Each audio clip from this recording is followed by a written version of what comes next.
Trump and his group of crumb bums are scared.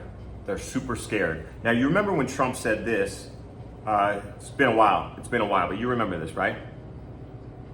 You got to win the midterms, because if we don't win the midterms, it's just going to be, I mean, they'll find a reason to impeach me. I'll get impeached. They'll find a reason to impeach me. I'll get impeached if we lose the midterms. He kind of knew back then. That was a pretty honest statement also from him. It's very rare to see something that he says that's honest. I feel like his voice changes when he says something honest. He sounds more like defeated. Like he said something the other day about us running completely out of our strategic oil reserves in like 4 weeks. When he made that statement, you remember that? That sounded honest to me. What he just said sounded honest to me. Anyway, that was a side note. Now, fast forward from whenever that was several months ago. But now here's Mike Johnson in very similar sentiment. Now he is at the Faith and Freedom Coalition. This is a few days ago, okay? Here's Mike Johnson. If we were to lose the midterms, heaven forbid, these Democrats, y'all, impeachment's not even the big concern. They will turn every committee of Congress into an investigative body, and they'll go after the president's family, the cabinet, his donors and friends. Half of you in this room will be targeted. I run the protection program. I'll take care of you, okay? We're going to win. We're going to win the midterm, okay? Impeachment's not even the biggest concern, even though that's a huge concern of theirs. But I believe he's referring to prison, okay? And if you're one of his people that's actually sitting there and has done some sketchy ass below board bullshit recently, thinking, I guess we better get in while we can. Him up front saying that, don't worry about it. I run the protection program. I'll make sure we win the midterms. I would be very, very anxious. I would be very anxious if I was doing a bunch of below board shit right now as a part or as some sort of orbiter of Trump or in the government. And you know what? You should be. If you're not above board in these sorts of positions, you should be nervous. You should be worried. You should be scared. You should stop doing that bullshit. You know? Come on, man. I'm tired of it. Oh, dude. I have Mike Johnson derangement syndrome. Okay, anyway. So I had seen that the other day and I was like, it's an interesting clip. But now I saw a video yesterday from Midas Touch. Really, really unbelievable channel. I feel like it's just a factory of political videos. They're just pumping them out. But anyway, so here is the dude from Midas Touch, Mr. Midas, and he's gonna sort of set the stage for us here, and then we'll just see a couple of clips of a congresswoman, or I'm not sure if she's a senator or a congresswoman actually, and I couldn't figure out who she was, and I obviously didn't look for very long, which is sort of, I'm being lazy, dude. Fuck, man. Listen, whatever. We're here, okay? Okay, so Mr. Midas is gonna set it up. So I'll just set it up, then I'll let him do it. But so basically, Congress and some senators had a conference call with Witkoff, Kushner, and Rubio, right? And they were asking them some questions about the MOU, about some of their own personal business dealings that have been going on in the Middle East. And it sounds like they had a really shit response. Dog shit. You know what? I just took 4 seconds to come up with that.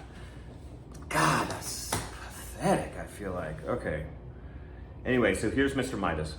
All hell just broke loose as the Trump regime purported to give its first congressional briefing regarding the Memorandum of Understanding. I say purported because it was a conference call with Marco Rubio, Steve Witkoff, and Jared Kushner with members of Congress in the House and in the United States Senate.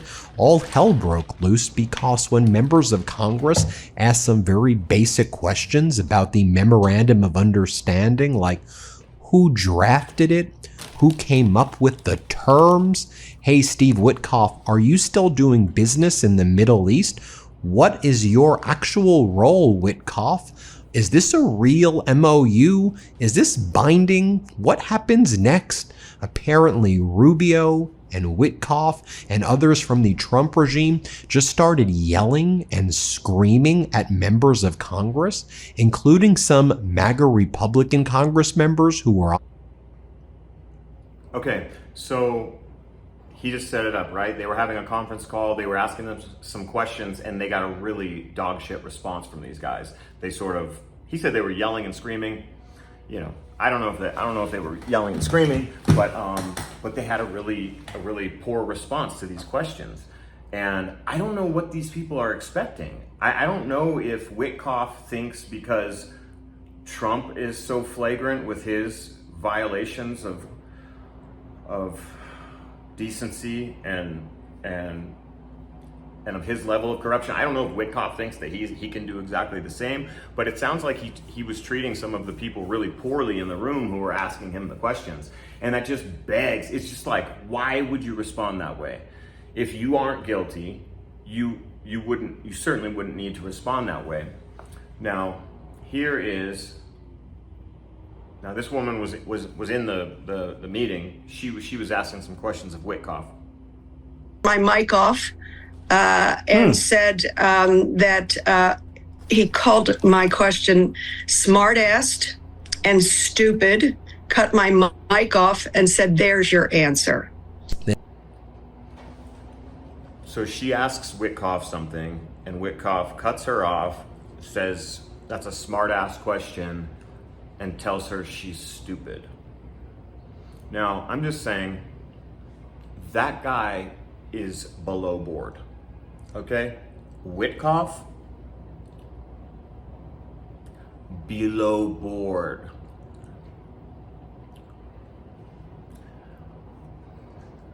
Also, this is just my thing. It's just really obvious, but him and Kushner should not be negotiating with people. You know, you see those negotiators from Russia, China, Iran, they are serious diplomats. They are serious men. They seem focused, they seem intelligent, they seem respectable, they seem mature. And then our two flubs come creeping in there, Witkoff and Kushner, and they aren't sufficient to deal with these guys. And I really do wonder, like, I would love to see some videotape from some of those meetings with the Russian diplomats and Witkoff and Kushner.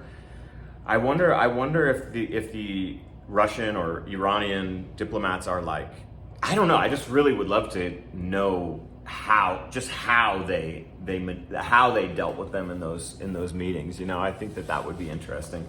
Anyway, so and look, the overall point, our people are frightened right now.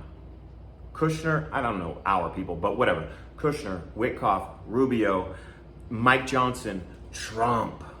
They're scared, dude. And I think that they should be. I think that hammer needs to come down hard when the Democrats come back into power. I do. I think, honestly, I have like some actually wild thoughts about what should be done to people who do stuff like this. But it's totally unacceptable, and it totally degrades our government's ability to run properly. It does. You can already see, dude, they can't keep the ice cream cold at the fair. They can't keep the ice cream cold, dude, at the fair. Trump's tweeting out shit at 4 a.m. He's tweeting out crazy shit at 4 a.m. And you trust these people to negotiate with Iran? Those Iranian delegates are sharp.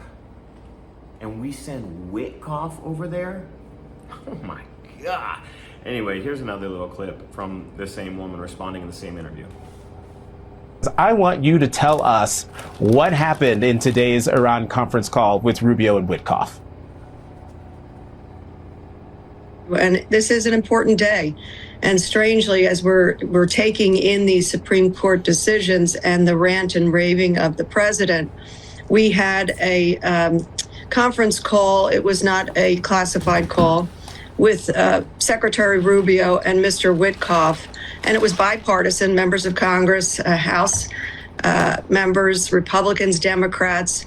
Mr. Rubio gave a very brief opening, just talking about the shots back and forth over the course of the last 4 days, then sent it open to questions.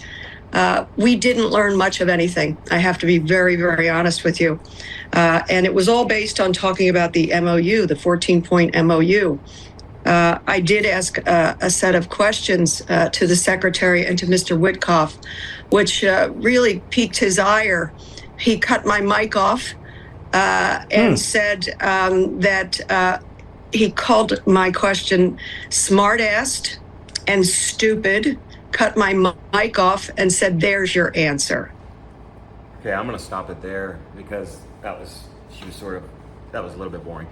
Anyway, though, why are you responding to a lady asking you questions in that way? Why are you that defensive? Why?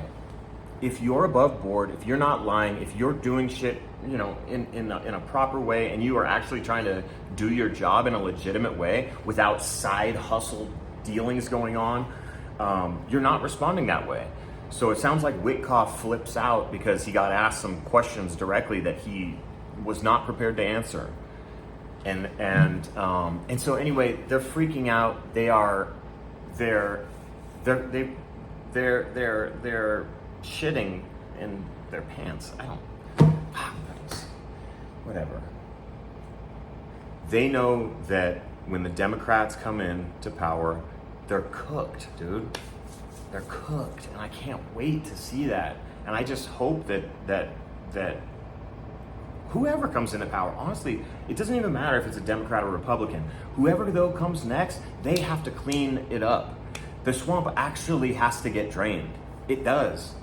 If America is going to continue, if America is going to restart in the right direction, start to take care of its people again, they have to eliminate corruption. Corruption, it's like it just dissolves everything around it. And it obviously is at the very, very top of our government right now. And anyway, I just wanted to point this shit out. These guys they're super scared, and they should be. They fucking should be. You know? You just hope that they can, I mean, I don't know, man. They should just stop being corrupt, dude, and help the American people. That's all I'm saying. Look, have a great day. I'm gonna edit this video. We'll see how it goes. I hope you have a great day.